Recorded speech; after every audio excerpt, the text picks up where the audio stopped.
वालेकुम दोस्तों, मैं हाफिज़ शहजाद ते तुसी वेख रहे हो मेरे यूट्यूब चैनल। तो दोस्तों अज असी गल करनी थोड़ी जी मुश्तरका पराणें दे बारे च कि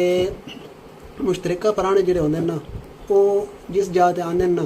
उन्हां लोकां वास्ते भी थोड़े जे मसाइल दा बायस बनदे न ते उस तो बाद वो आप भी एक मसले का शिकार होंदे न, बड़ा वड्डा मसला। और वो ऐसा मसला कि भाई उस तो बगैर गुजारा नहीं होंदा, लेकिन वो उस मसले का शिकार होंदे ते लाजमी होंदे। तो पहले अस ये गल कर लेंगे कि जिन्होंने कोल आंदे न उन्होंने वास्ते किस तरह मसले परेशानी का बायस बनते हैं, इस बारे गल कर लेंगे कि दोस्तों एक मुश्तरका पराना होंदा वो वहदा किसी जात मिसाल के तौर पर जो साढ़े कोल आंदा या किसी देहात वहदा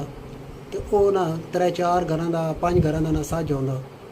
तो हुण वो ना जनाब जिस कोल वहदा ना पहले एक बंदे कोल वहदा वो उसनूं नाश्ता करांदा चंगा चोखा हर शय जनाब उस वास्ते ना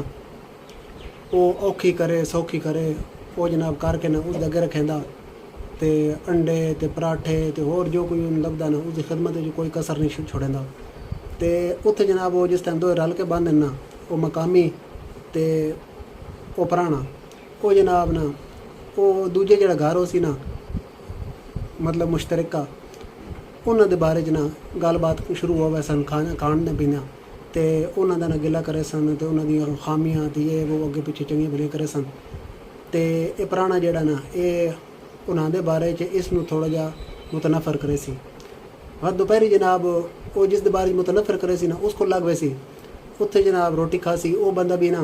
अपनी उसकी हैसियत है या नहीं उसके हालात ऐसे हैं या नहीं वो उस वास्ते ना पूरा एहतमाम करे सी, चंगी चोखी जनाब रोटी उस वास्ते पके सी, पका के उन्हें खुश करने की पूरी कोशिश करे सी। तो ये जिस टाइम उत्थे बासी ना उस तो बाद जनाब ये जिस को पहले सवेर नाश्ता किया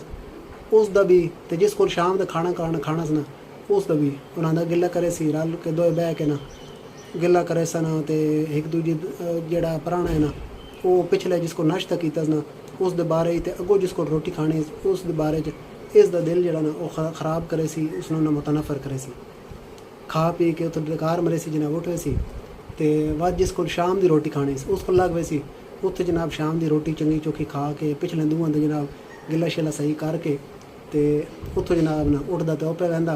तो पिछले जेह्ड़े नौनांदी होवे सी लड़ाई शुरू वो जी ना 6 महीने जी लड़ाई चलती रहा सी। तो उस तो बाद जिस टाइम हालात थोड़े नॉर्मल हो सन तो उस तो बाद वह तो पुराना होवे सी वह नवें सर गल शुरू होवे सी। तो ये तो नुकसान हो गया उन्होंने मकामी लोगों का जिन्होंने को मुश्तरका पुराना वहदा उन्हों का। अच्छा हुण असीं गल करने कि जो मुश्तरका पुराना ना कुछ उसनूं भी नुकसान होंदा वो जिस टाइम ढेर घर को इकट्ठा आंदा तो